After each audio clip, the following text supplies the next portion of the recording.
Let's go. নমস্কার বন্ধুরা, welcome to আরকে sports. আশা করি তোমরা সবাই সুস্থ ও ভালো আছো।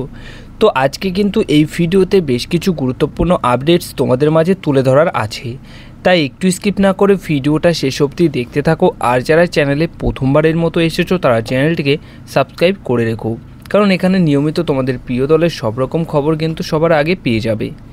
প্রথমেই যে খবরটা দিয়ে আজকের এই ভিডিওটা শুরু করব, গতকালের একটি ভিডিওতে জানিয়েছিলাম যে আজ সকাল 8:15 শহর কলকাতাতে পা রাখবেন অ্যালবাতো রদ্রিগেজ। প্রথমে টম অ্যালডেড এবং দ্বিতীয় বিদেশি প্লেয়ার হিসেবে নতুন মরশুমের জন্য কলকাতায় পা রাখলেন অ্যালবাতো রদ্রিগেজ। আর সে আজকে কিন্তু সকালে একদম সময় মতো কিন্তু কলকাতাতে পা রেখেছেন। আশা করা যায় যে সে বিকালের অনুশীলনেও নামবে এবং খুব সম্ভবত যদি সব কিছু ঠিকঠাক থাকে তাহলে মোহনবাগান দলের সেকেন্ড যে ম্যাচ রয়েছে, গ্রুপ পর্বের সেকেন্ড ম্যাচ, সেই ম্যাচেই আমরা এই দুই ফুটবলারকে একসাথে খেলতেও দেখতে পারি। এর পাশাপাশি বন্ধুরা আরও একটা খবর শেয়ার করব, সেটা হচ্ছে গতকাল কিন্তু গ্রুপ পর্বের ম্যাচ ছিল ডায়মন্ড হারবার এবং বিএসএফ দলের মধ্যে। আর এই বিএসএফ দলের মধ্যেই কিন্তু খেলবে আগামী 4 তারিখ মোহনবাগান দল একটা গুরুত্বপূর্ণ ম্যাচ। তো বিএসএফ এবং ডায়মন্ড হারবার এফসি দলের মধ্যে যে গতকাল ম্যাচটা হয়ে গেল, সেই ম্যাচে ডায়মন্ড হারবার এফসি দল কিন্তু বিএসএফ দলকে 8-1 গোলে হারিয়ে দিয়েছে। আর এই 8-1 গোল মানে বিশাল বড় একটা গোল মার্জিনে হারিয়েছে। তো গ্রুপ পর্বে এই গোল ডিফারেন্স কিন্তু নেক্সট রাউন্ডে কোয়ালিফাই করার জন্য ভীষণভাবে সাহায্য করবে।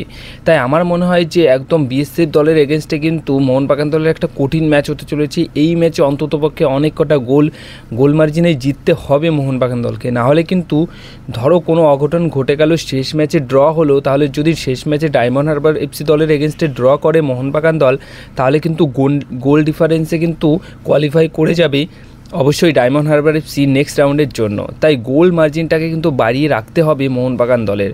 আর বিএসএফ দল সেরকম একটা শক্তিশালী দল নয়, যার কারণে কিন্তু 8টা গোল তারা খেয়েছে ডায়মন্ড হারবার এফসি দলের এগেনস্টে। তাই মোহনবাগান দলকেও কিন্তু ওই ম্যাচে অন্ততপক্ষে 5টা গোলের বেশি গোল কিন্তু করতেই হবে। তো বিশাল বড় গোল মার্জিনে এই মুহূর্তে ডায়মন্ড হারবার এফসি দল কিন্তু এগিয়ে গেছে এবং 1 নম্বর রয়েছে পজিশনে গ্রুপ পর্বের লিগ টেবিলে। নেক্সট আপডেট যেটা শেয়ার করব সেটা হচ্ছে, হ্যাঁ বন্ধুরা, বড়সড় সুখবর রয়েছে। জ্যামি ম্যাকলারেন 4 তারিখ আসছে এবং এর পাশাপাশি জেসন কামিংস সেও কিন্তু 4 আগস্ট পা রাখছে কলকাতাতে।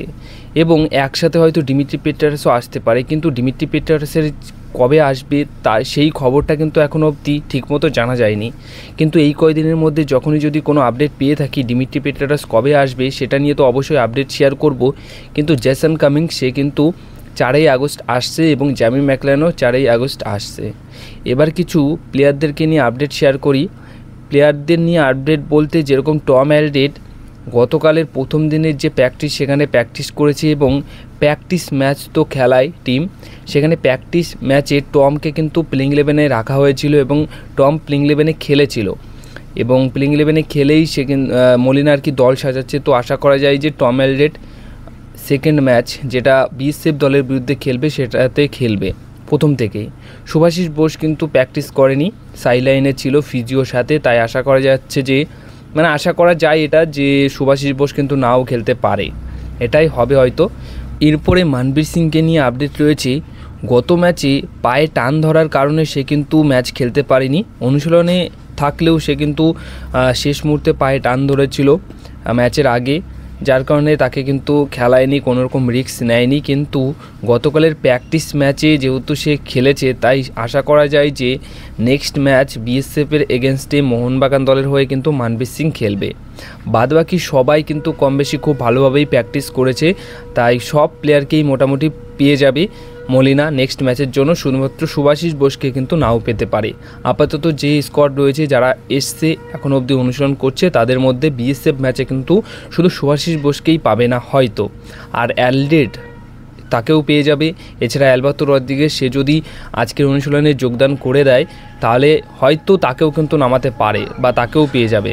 সবশেষে গুরুত্বপূর্ণ আপডেট শেয়ার করব, আইএসএল থেকে দল তুলে নিতে পারে বেশ কিছু দল। হ্যাঁ বন্ধুরা, আইএসএল হবে না। আইএসএল যদি না হয় তাহলে আইএসএলের দলগুলো কি আর করবে, দল তো তুলেই নেবে। তো ওড়িশা এফসি দল অফিসিয়ালভাবে ক্লিয়ার করে দিয়েছে যে তাদের সমস্ত রকম কাজ কিন্তু তারা বন্ধ করে রেখেছে, সাসপেন্ড করেছে। তাদের স্টাফ, তাদের যে নেক্সট অপারেশন রয়েছে আইএসএল নিয়ে সেটা পুরোপুরি স্টপ করে রেখেছে। আর শুধু ওড়িশা এফসি দল নয়, অনেক কটা দলই কিন্তু তাদের কাজবাজ বন্ধ করে দিয়েছে। আইএসএলের জন্য কোনো রকম প্রিপারেশন নিচ্ছে না, কারণ আইএসএল হবে কি হবে না সেটা নিয়েই কিন্তু এখন অবধি কোনো রকম সিদ্ধান্ত আসেনি। এই একটা কারণের জন্যই বেশ কিছু আইএসএলের দল এই কাজটা কিন্তু করেছে, মানে পুরোপুরি সব কাজগুলো বন্ধ করে রেখেছে।